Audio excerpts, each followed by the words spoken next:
na palagi kayong masaya at may problema ka, nagpapamilya ko, pa rin hanggang may oras pa. Di ba? Salamat. O naman. Thank you. Happy birthday. God bless.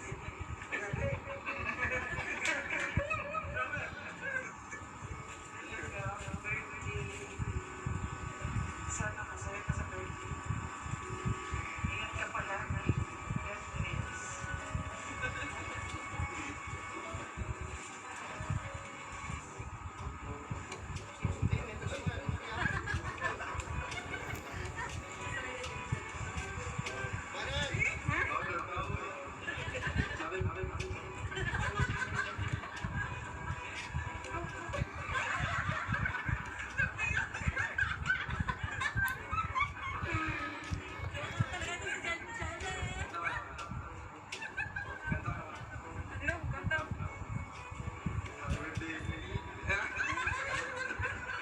Happy birthday, Rachel.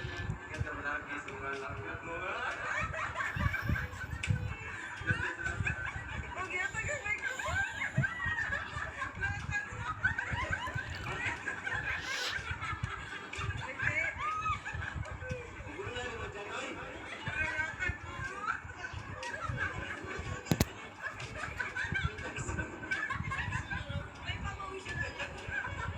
Okay. Wala silang doon dyan. Wala. Umalis na, umalis.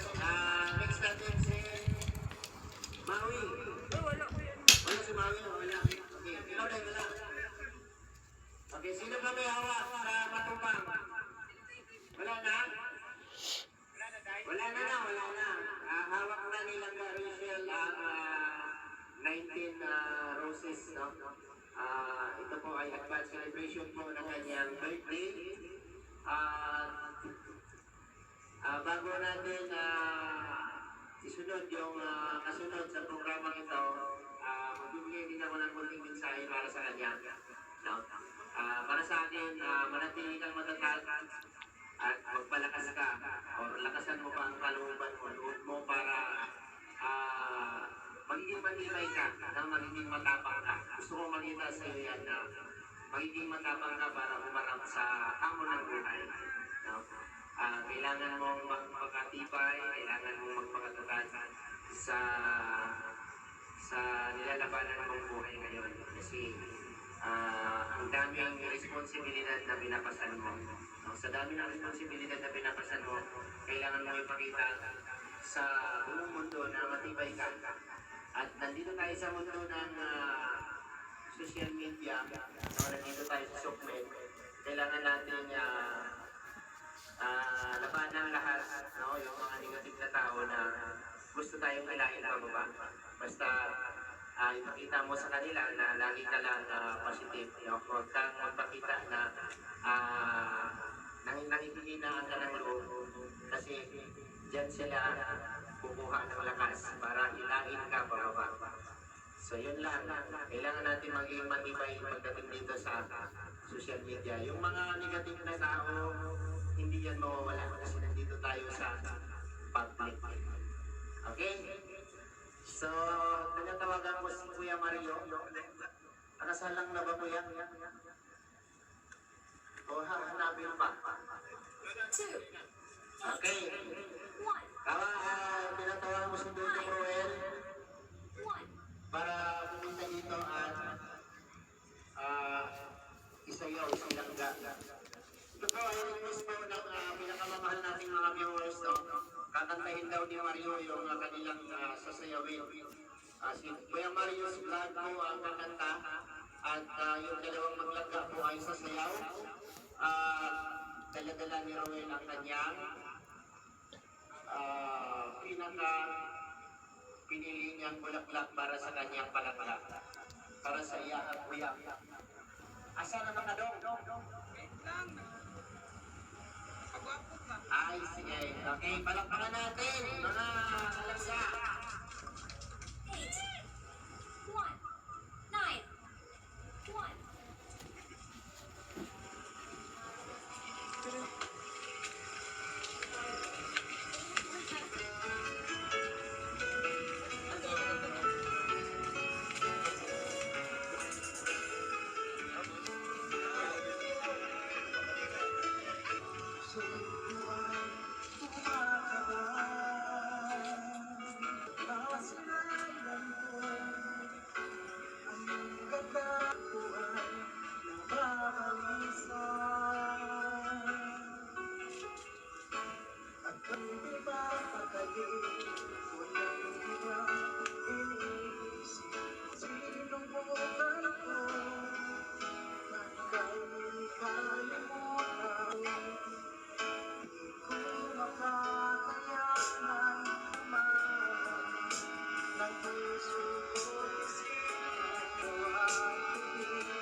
Grabe, palakpakan natin!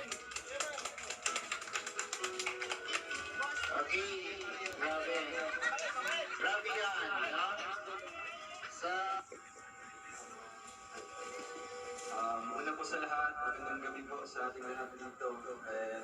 Sa lahat po ng mga bisita na galing po sa iba't ibang panig po ng Pilipinas. So, andyan po yung bisita natin from Luzon. Kaway-kaway po. From Luzon.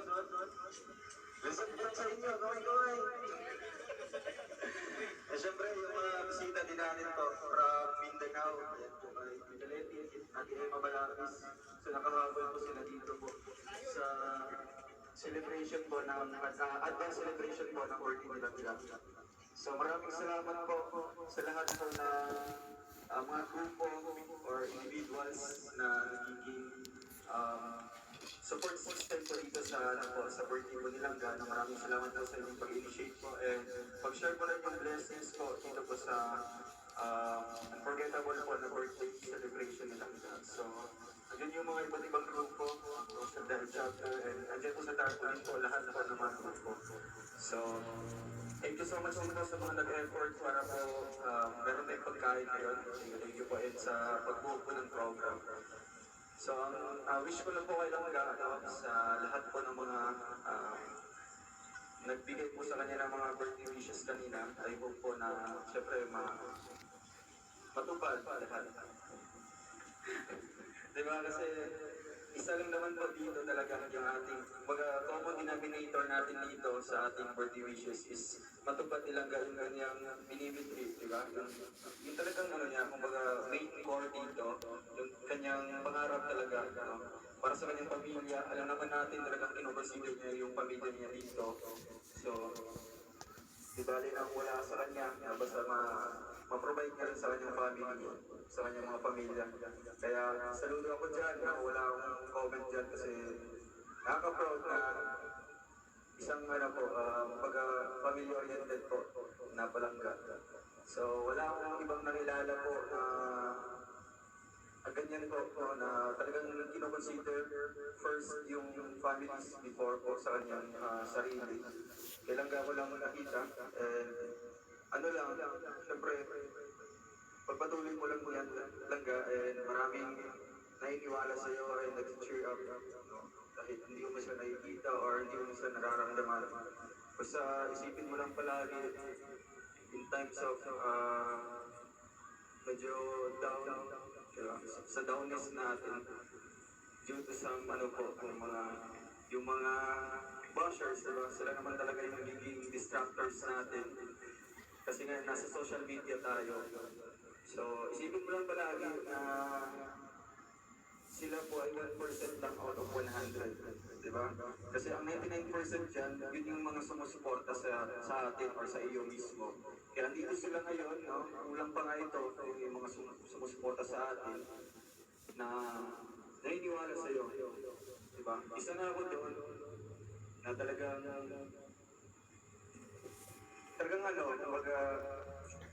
naniniwala ako na makakamit mo yung gusto mo, yung pangarap mo. Kasi sobrang sipag niya, determinado, at syempre napaka-persevere po niya. No? Andiyan na lahat ng mga adjectives po na mga puro positive po, dahil lang natin nakikita. Walang halong walang halong pagbubola. Basta lahat ng mga positive adjectives nakita ko sa'yo, yung pag-effort mo, lahat halos. Kaya, yun lang yung masasabi ko, may papayo ko sa'yo na huwag mong bigyang pansin yung 1% na yun. Diba? Doon ka mag-focus sa 99%. Kasi sila, kung sa germs, sila yung 0.1% na kailangan natin i-disregard. Kailangan natin huwag bigyang pansin. Diba? I hope na mag-grow ka, diba? Kasi dito sa social media, iba yung dito, survival of the fittest, diba? Kumbaga, isipin natin na kailangan natin mag-survive dito. Kasi andyan yung mga mata ng mga bashers na nagmamasid, nag-aabang sa atin. Hinihintay tayo, magkamali or kahit hindi tayo magkamali, binibigyan tayo ng issue. So, marami tayong natutunan dyan, no? Kasi nga, more than 1 year ka na dito sa social media.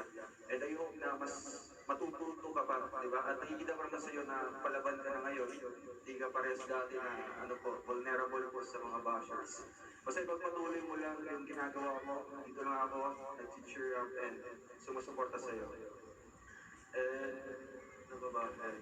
Basta ano lang, patuloy lang tayo, palayon lang. Diba?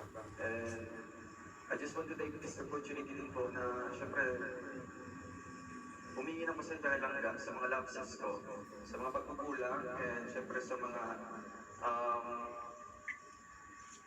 bagay na talagang baga, hindi kami nag-meet the center, di ba?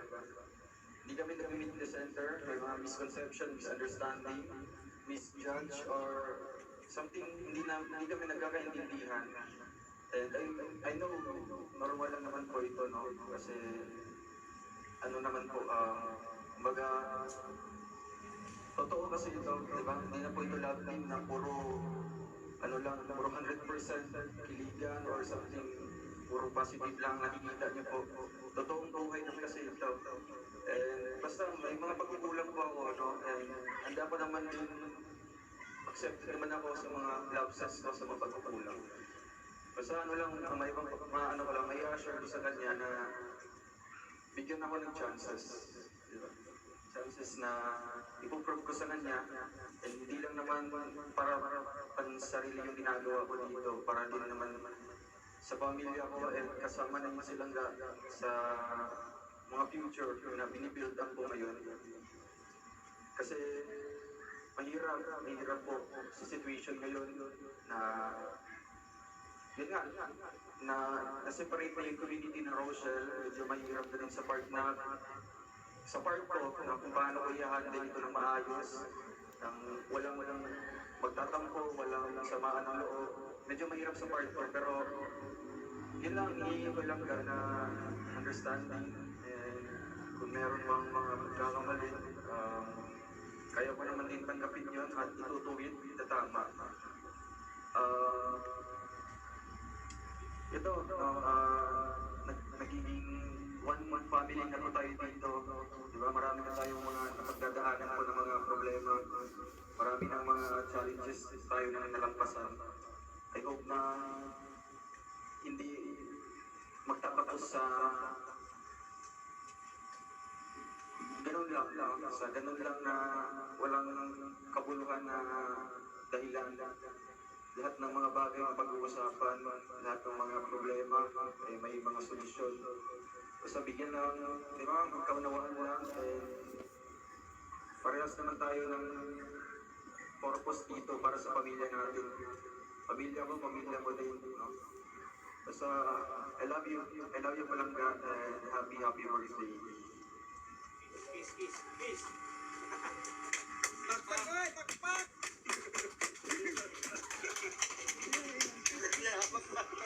Isa lang.